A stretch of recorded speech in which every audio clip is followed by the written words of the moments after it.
This is the most chaotic family vacation. Joko and his family are on their first vacation together, but they've already had a bad experience. Their car got stuck in the mud.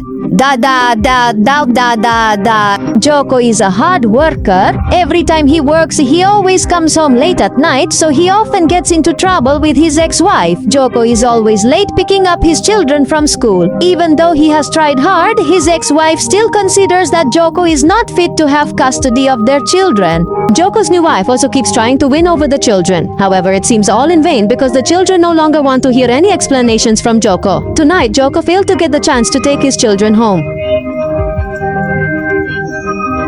The next day, Joko received bad news that his office would fire either him or Rudy. The manager said they had to do a presentation on Monday in Durban. Whoever wins the presentation will keep their job. Joko looks very stressed because on Monday he had already promised to take the children on vacation to Zanzibar. Therefore, while mediating with the lawyer, Joko has to find a reason to change their vacation plans. The children looked very disappointed because their father suddenly changed the vacation plans. Joko changed the vacation plans to Durban with the excuse of wanting to travel by car to enhance the family atmosphere. In reality, it was just an excuse because he had to present work in Durban. Joko lied to his family that this was not a work trip because Joko had promised that on this vacation there would be no work calls and Joko would not bring a laptop. But of course, Joko lied. He secretly brought a laptop and did not disclose their real purpose for going to Durban. The children and his new wife of course thought that now the sang was a real vacation. Because the trunk was full, Joko had to take out the spare tire and jack. Their journey initially went smoothly until Joko received a message from his manager and secretly read it. Because they were not focused, they almost collided, and Joko swerved, causing them to end up in the mud. Their car tire also burst. Joko remained calm because he thought there was a spare tire in the trunk. However, the jack and spare tire had already been removed. They were forced to push the car out of the mud. A bad start for this family vacation. Their car got stuck in the mud and the children had to push until they were splattered with mud. Joko also had to buy a spare tire that didn't fit his car. At the gas station, Joko ran into his colleague who is now his rival. Of course, they were both going to the same destination because this trip was actually a work trip.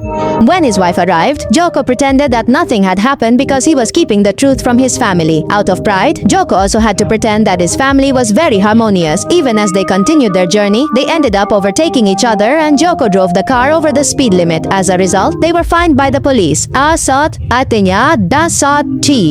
When they stopped at the next rest area, Joko once again met Rudy. They ended up showing off their children's skills, and Joko said that his eldest child is very skilled at driving. Without thinking twice, Joko let his child drive the car, even though his child had just learned 2 days ago.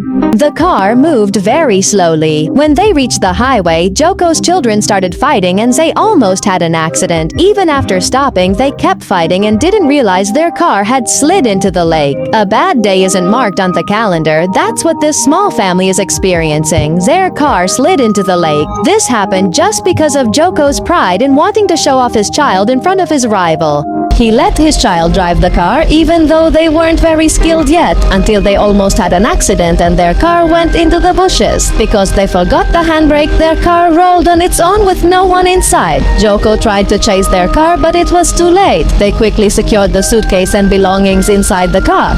In a chaotic situation like this, Joko's ex-wife called to ask about their children. Joko said they were swimming and splashing water. Heavy rain fell, and they had to take shelter in a nearby resident's house. What Joko was thinking about now was only his laptop. During this trip, Joko secretly continued working on his office tasks even though his family had forbidden it.